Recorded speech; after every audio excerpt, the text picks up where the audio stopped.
This 725 horsepower Shelby Super Snake is both a first and a last, all at the same time.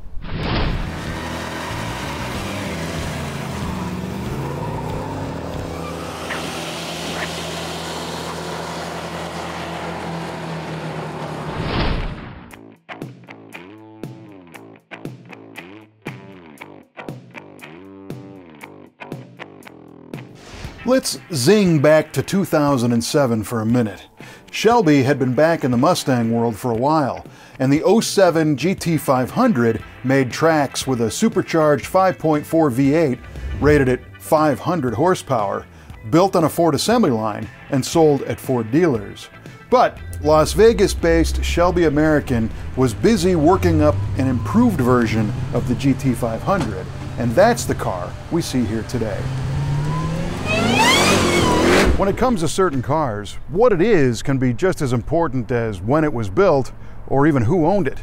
In the case of this 2007 GT500, this car served as the prototype for the Shelby Super Snake program, and it's also believed to be the last car Carroll sold out of his personal collection.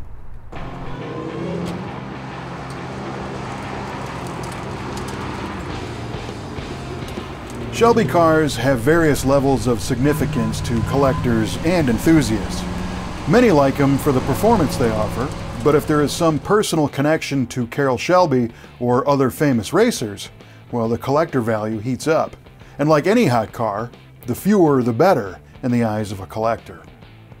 This one is the Shelby prototype for the 2007 Super Snake, a tuned-up GT500 modified by Shelby American and sold in limited numbers. It retains the 5.4 V8, but a larger Kenne Bell supercharger boosts output to up to 750 horsepower, canceling the warranty in the process. But who's got time to worry about a warranty during 3.5-second 0 to 60 blasts?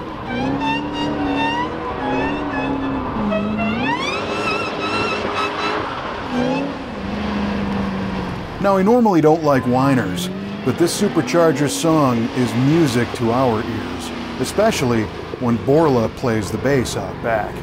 The special front fascia and big-mouthed carbon fiber hood make the regular 2007 Mustang GT look boring, and this one wears sinister black with satin black stripes. Opening the hood reveals the huge cold air intake feeding the Kenne Bell blower, again, all dressed in black.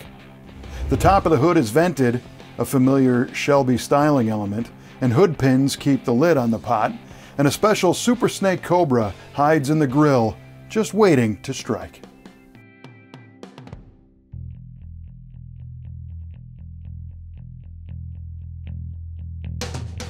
20-inch Alcoa aluminum wheels conceal 6-piston bare Shelby calipers and pizza pan-sized rotors, with Pirelli 275s out back and 255s in front.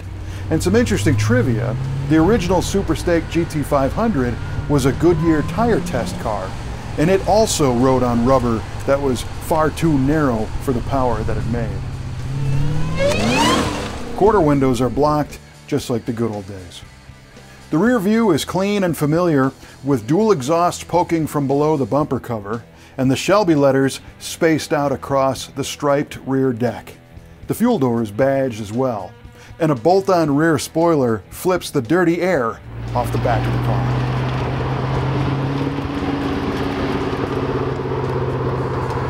The cockpit, or snake pit I guess, keeps the driver in place with comfy leather seats and a Cobra-themed armrest.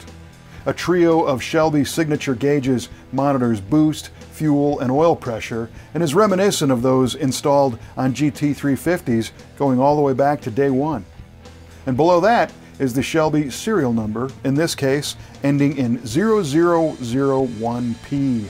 And that rhymes with prototype number 1. Pretty cool. If power, performance, style, and the first of its kind isn't enough to make this car special, well, this car is also said to be perhaps the last car sold from Shelby's personal collection before he went to the big racetrack in the sky. And we like how the performance parts selected by Shelby American made this car one of the most powerful you could buy in 2007. Also, making this Shelby super and more than just name alone.